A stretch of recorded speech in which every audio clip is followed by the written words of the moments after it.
Well, if it isn't time for another episode of Spicy Saturdays. So, wake up my sleeping beauties. This week's episode is Maleficent. Let's begin! So, starting with Maleficent, grown up Maleficent, I am not reviewing like the younger versions of the characters, just adds so many other costumes to look at. So, starting with the adult Maleficent, her entrance just I love good entrances, and she has like a couple in this movie, but the first one where she's flying and like her wings cover and then like you finally see her face is amazing. And then I love her, I'm gonna call this section, while she still has her wings, her maiden outfits. It's very light, flowy, airy, basic, very earthy tones. Basically a fairy just living her best life in the woods. On this one, the top look is another one of her maiden looks. Very simple night outfit, simple lines. I love the piping details. Again, very light fabric. The one on the bottom on the far right, that one is an in-between. It's right after she loses her wings, so it's still very light and airy, but capes are added to it. Long capes that almost like emulate like her having the wings still. And then the one on the left is full-on villain look. She has like claws around the neckline, huge cape, dark colors, and just this heaviness to it. This look, her christening look, her villain look, again, the entrance for this one, astounding. You just see her shadow, you know she's coming, and then the look itself, again, huge sleeves, huge cape, a long train with structure. It's lined. I got to see this one in person at an exhibit that I went to.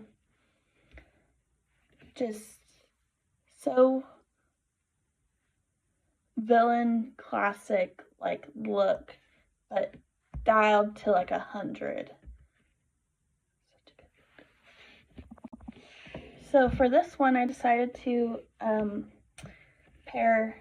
I do have one single Aurora look by herself, but then I also decided to pair her with Maleficent to look at how the characters affect each other. So Maleficent's look in the top one is winter. She still has the black and the heavy fabric, but then she also has fur going around the collar. In this scene, Aurora has on just a simple gown with a and cape over it. Very maidenly, very princess. Aurora's by herself look that I included is when she becomes queen.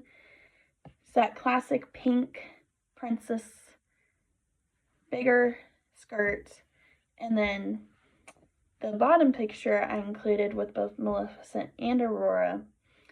This one was after they kind of started to form a relationship. And so Maleficent's, her colors are becoming more earthy again. Still kind of heavy, but not as much, lighter weight. Aurora, again, is just in a simple pink little dress. That's good for like frolicking around the woods. Theobald, one of the characters that I love how classic his look is, but I wish that there was a little bit more thought put into it as far as him going from bird to man. I wish that there was a little bit more elements of a bird, not enough to like make it look like overwhelmingly, but like just a few little touches would have been nice. But he mainly wears just black, either just a shirt and pants, or sometimes a jacket is added. Stefan needs some help, guys. Stefan needs help. He's got some greed problems. So the first look I included on the bottom left is his peasant look. I wanted to look at both his peasant look and his king looks to show the transformation, but I also liked his peasant look in this one as far as the sleeves go. There's a lot of construction details that went into it. I can't really tell if it's woven or pleated, but either way, that takes a lot of work to do. So I like that intentionality that they did. And then when you look at his king looks, it's totally flipped. Like his robe, got the royal colors.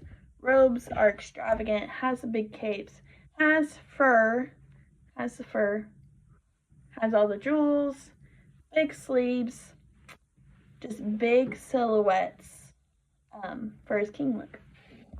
Lastly, looking at 4 more characters. First, we have the fairies, which I love their fairy looks. I love the colors. I love the layering.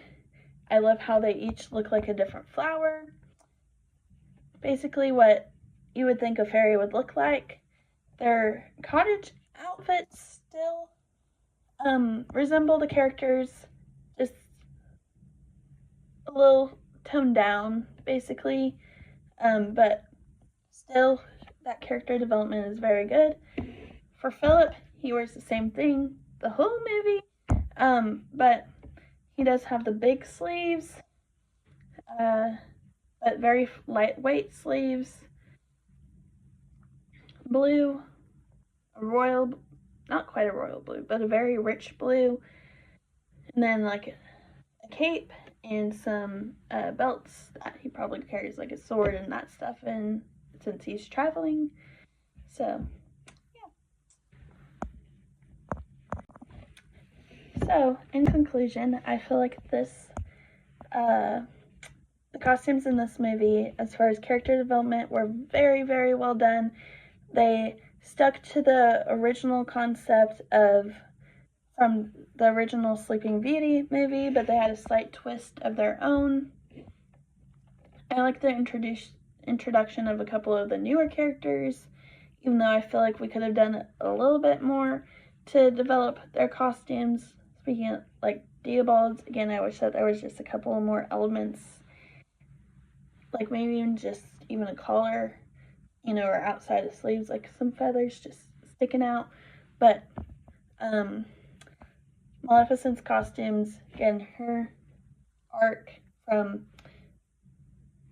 maiden to villain back to anti-hero, I guess is what we would call her, is very good. So many good costume elements, so well thought out. Such a good movie. Okay, everyone, that wraps up this episode of Spicy Saturdays. Hope you didn't fall asleep on me because of the curse. Anyway, join me next week when we dive into the sequel to this one, Maleficent, Mistress of Evil. Until then, I'm going to go dive down a rabbit hole. I'll see you later.